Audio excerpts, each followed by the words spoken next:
এটা দিয়ে আমি আমার মেয়েকে হাসপাতাল থেকে আনছি, ওয়াও, আমার ছেলেদেরকে প্রথম স্কুলে নিয়ে গেছি, আলহামদুলিল্লাহ, প্রথম ফ্রেন্ডদেরকে নিয়ে গাড়ি দিয়ে সিলেটে গেছি। নাইস। আসসালামু আলাইকুম ভিউয়ার্স, আপনারা দেখছেন আমার চ্যানেল দ্য হুইলিং রোভার। আজকে যে গাড়িটার ওনারশিপ এক্সপেরিয়েন্সটা নিব সেটা হচ্ছে EE111। এই শেপের ফার্স্ট টাইম আমাদের কাছে 111 আসলো, তো ভাইয়ার সাথে আমার একটা কনভারসেশন করব যে ভাইয়ার এক্সপেরিয়েন্সটা কেমন এই গাড়িটার সাথে। ভাইয়া আগে থ্যাংক ইউ সো মাচ, আপনি চ্যানেলে আসছেন। আপনি ফার্স্ট জিনিস আমাকে বলবেন যে ভাই আপনার পারচেজ ডিসিশনটা, আপনি যখন গাড়িটা খুঁজতেছেন আপনি মানে কি কোনো বাজেট নিয়ে খুঁজতেছিলেন নাকি? হ্যাঁ, আমার বাজেট ছিল 3,50,000 টাকা। 3,50,000 টাকা আমার অ্যাকচুয়াল টার্গেট ছিল যে আমি একটা কর্সা নিব। বাট ওকে, মার্কেটে কোনো ভালো কর্সা পাচ্ছিলাম না। আচ্ছা আচ্ছা সবগুলোই মানে একেবারে জাঙ্ক টাইপের। আচ্ছা আচ্ছা আচ্ছা, তো এই কারণে দেখতে দেখতে পরে আমার মামা বললো যে তুই কিন 110 কিন। হ্যাঁ হ্যাঁ, তো আমি চিন্তা করলাম ঠিক আছে একটু দেখি। দেখার পরে আমার ভালো লাগছে, পরে কয়েকটা শোরুমে গেছিলাম ফার্স্টে, ওগুলোও ভালো না, ওগুলো টেস্ট ড্রাইভ দিতে দিবে না। পরে দেখতে দেখতে ফেসবুকে আপনার একজনের সাথে কথা হলো মার্কেট প্লেসে, তো ওর বাসায় গেলাম, ফার্স্ট দেখাই পছন্দ হয়ে গেছে। গাড়ি ছিল কোনো উনি হচ্ছে ওনার অ্যাপার্টমেন্টে অন্যান্য মানে যারা থাকে ওদের গাড়িগুলো সেল করে, মানে জাস্ট ওই অ্যাপার্টমেন্টে। আচ্ছা আচ্ছা আচ্ছা, বলতে পারেন একটা ব্রোকার। ওকে ওকে, মানে হয়তোবা তার পরিচিত কেউ বলছে আমি এই গাড়িটা সেল করব, তুমি দেখো একটু করে দিতে পারবে না। তারপর গেলাম, যাওয়ার পর পছন্দ হইলো, সবকিছু ভালো লাগলো। প্রাইস 4,75,000 চাইছিল, বাট পরে দামাদামি করে আপনার 4,25,000 হয়ে গেছে। আচ্ছা আচ্ছা, প্রথমে দেখতে যে আপনার কি পছন্দ হয়েছিল? কারের লুক, গাড়ির লুক, ক্লাসি একটা লুক আছে, রাইট। আর এই কালারটাও কিন্তু খুবই এক্সোটিক। হ্যাঁ, আমি এই কালারের কোনো 110 অথবা 111 আমি মার্কেট প্লেসে দেখি। এমনি ভাই আপনার এটা ভেরিয়েন্টটা কোনটা? XE-Saloon? এটা হচ্ছে XE-Saloon। XE-Saloon 96 model. এই যে মানে বারগুলা হচ্ছে শুধু ব্ল্যাক থাকতো। হ্যাঁ না, আপনার গাড়িটা অ্যাকচুয়ালি ভেরি গুড পারচেজ। কত বলছেন জানি প্রাইস? এটা 4,25,000। 4,25,000 হিসাবে ভেরি নাইস। তখন কি পেপার আপডেটেড ছিল সব? পেপার 2 মাসের ছিল। আচ্ছা আচ্ছা আচ্ছা, 2 মাসের ছিল। 4,25,000 ব্যাক ইন 2022 এর প্রবাবলি মার্চ এপ্রিল। আচ্ছা আচ্ছা, আমি ভাইয়ের রিভিউ এর পরেই কেনা। আচ্ছা তাই নাকি? আপনি রিভিউ দেখে কিনছেন? ওই ভিডিওটা দেখার সাথে সাথে কি আপনার ডিসিশন আপনার মেক করা ইজি হয়ে গেছে না? আচ্ছা আচ্ছা, এর আগে এছাড়া আর কোনো গাড়ি কি আপনি দেখছেন এইটা ছাড়া? না, অ্যাকচুয়ালি 100 দেখছিলাম, 100 মানে ভালো কন্ডিশন ছিল না। ওকে, আর কর্সাও পাই নাই। আচ্ছা, তারপর এটা বেসিক্যালি কেনার আগে বুঝতে পারি না কি কিনতেছি, বাট কেনার পরে I was happy, very happy যে যাক লাখটা ভালোই ছিল। ওকে ওকে। আর ভাই আমি যদি এখন একটু ড্রাইভিং দিকে যাই, যে আপনার ড্রাইভিং এক্সপিরিয়েন্সের দিকে যাই, এটা অনেক পুরানো একটা মডেল, EFI ইঞ্জিন। আপনি যখন রাস্তায় চালান আপনার কি আন্ডার পাওয়ার কোথাও মনে হয়? আন্ডার পাওয়ার মনে হয় না, এটা হইতে পারে হাইওয়েতে। ওকে, হাইওয়েতে আপনার 100 পর্যন্ত স্টেবল থাকে, রাইট, বাট এরপরে যা একটু হিকআপ তোলে। আচ্ছা আচ্ছা। বাট আপনার এমনি আপনার এলাকার ভেতরে অথবা ছোটখাটো রাস্তায় কোনো প্রবলেম হয় না। বা ধরেন একটা সিচুয়েশন আসলো যে আপনি একটু যদি অ্যাক্সেলারেট করতে পারেন ফাস্ট, আপনি তাড়াতাড়ি বের হয়ে যেতে পারবেন, এরকম সিচুয়েশন ওই যে অমি ভাইয়ের ওই কাজটা করি, 2 নম্বরে দিয়া তারপর অ্যাক্সেলারেশন। এটা ছাড়া কি মানে এমনি চালানো সম্ভব না? এটা করলে জাস্ট একটা কনফিডেন্স পাওয়া যায় যে আপনি জানতেছেন আপনার গিয়ার 2 তে আছে, আপনি একটা বুস্ট পাবেন। আচ্ছা, আর স্টেবিলিটি ওই যে বললাম 100-120 পর্যন্ত হাইওয়েতে ভালো থাকে, ওকে, বাট এর উপরে গেলে আমি বেসিক্যালি কনফিডেন্স পাই না গাড়ির উপরে। এটা নিয়ে ভাইয়া ম্যাক্সিমাম আপনি, যদিও স্পিড আমরা প্রমোট করি না, বাট জাস্ট মানে একটা এক্সপেরিয়েন্সের জন্য। আমিও প্রমোট করি না, তবে জাস্ট ট্রাই করার জন্য একবার 145 উঠাইছিল। আরো আমার মনে হয়েছে যে আরো যাবে, বাট আমি তুলি নাই। আমারটা ভাই আছে তাহমিদ ভাই, উনি ওনার সেম ভেরিয়েন্ট, একদম সেম। ওনারটা ইভেন হচ্ছে DX বা LX মনে হয়, উনি 170 পর্যন্ত উঠাইছে, 170-175। যদিও ভাইয়া অনেক দিনের ড্রাইভার। ভাইয়া আপনি কি, এটা কি আপনার ফার্স্ট গাড়ি? আপনি কি এর আগে কোনো গাড়ি? রাইট, এটাই আমার ফার্স্ট। এটা দিয়ে গাড়ি ড্রাইভিং শিখছেন? হ্যাঁ। আচ্ছা, তো এই ক্ষেত্রে ভাই আপনার কি মনে হয় যে ব্রেকিং, এটার এত পুরানো মডেলের গাড়ি, এটা কি ব্রেকিংটা হোল্ড আপ করতে পারে?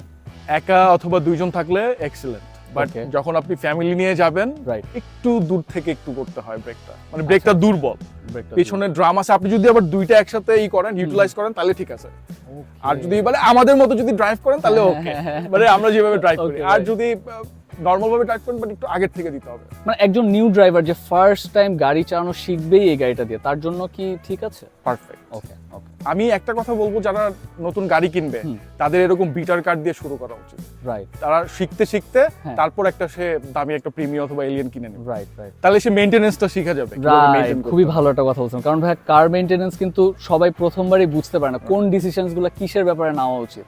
এটা কিন্তু একটা গাড়ি চালানো শেখার পরে, আর এরকম গাড়ি হলে ভাই আপনি যখন পারফরমেন্সের দিকে আসছেন বা ধরেন মেইনটেনেন্সের দিকে আসছেন, এই গাড়িগুলো কি খুবই টাফ টু মেইনটেইন বললে ভুল হবে, বাট মানে ওই যে মানে মইরা যাবে তো কিছুদিন পর, মানে সবকিছু শেষের দিকে। কিন্তু রিভাইভ কি করা পসিবল? রিভাইভ ওই যে আপনি যদি পার্টস কিনা নতুন চেঞ্জ করেন বাট রিকন্ডিশনে যাবেন না, মানে ওই যে ভাঙাচোরা পার্টস কিনা ই করলে লাভ হবে না। আমি এটা ভুক্তভোগী।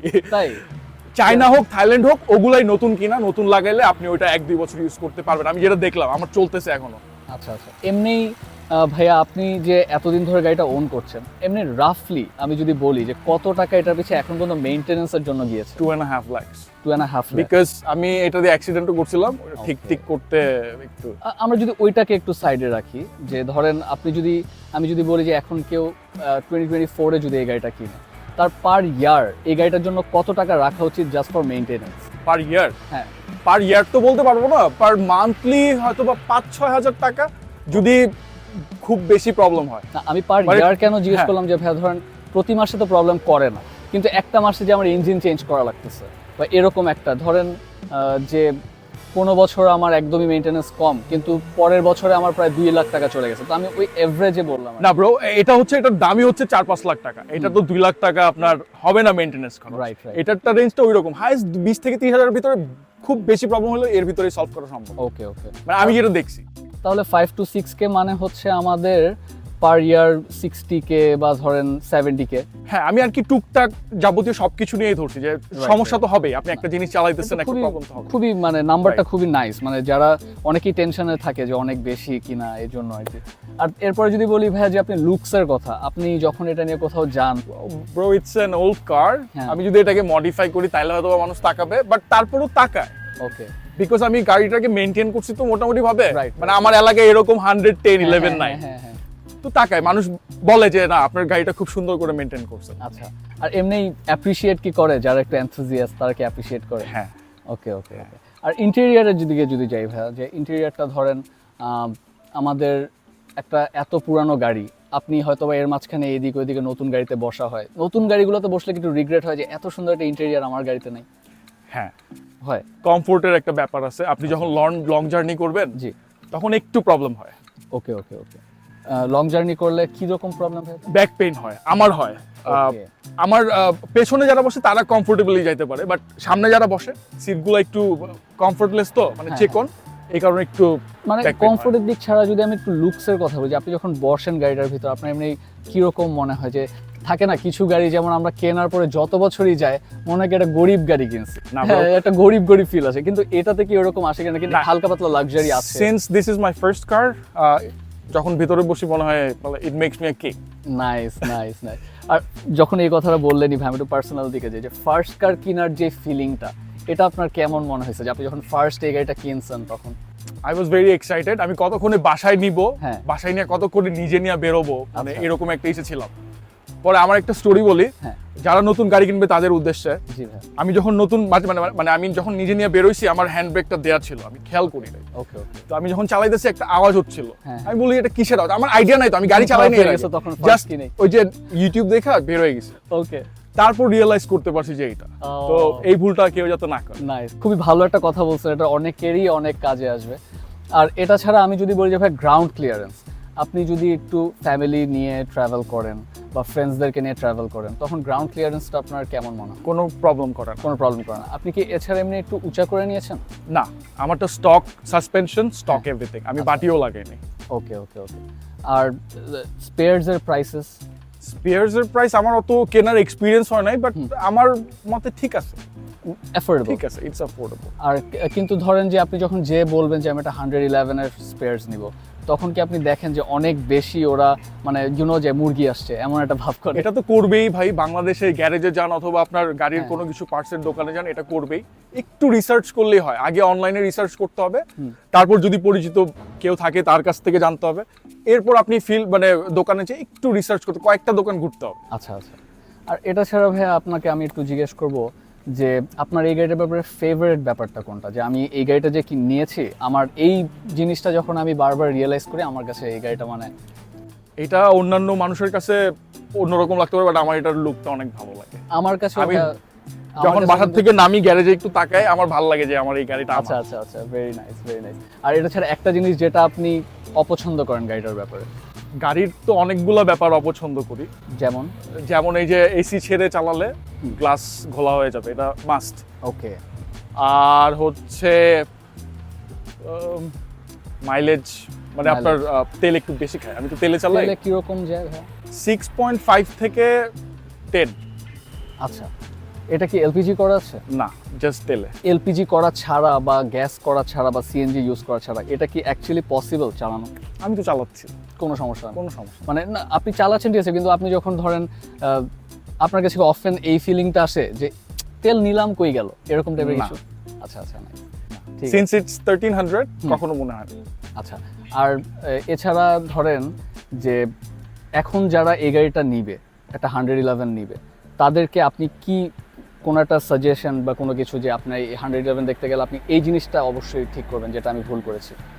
Well, don't buy from a দালাল।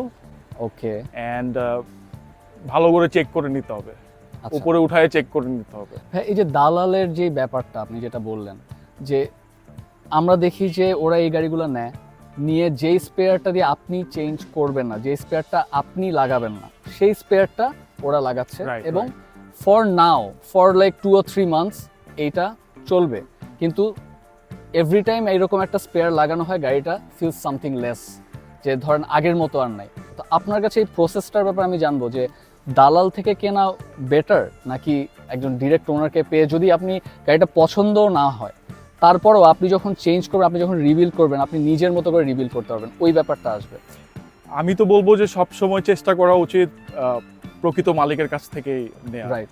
কারণ আমি যেটা করছি, আমি দালাল থেকেই নিছি, মানে সেও অ্যাকচুয়ালি একজন এজেন্ট। তো হয়েছে কি, আমি যখন নাম চেঞ্জ করতে গেছি, রাইট, অ্যাকচুয়াল মালিকের সাথে কথা হয়েছে, তো বুঝলাম যে সে প্রায় 55K এর মতো সে পকেটে ঢুকাইছে।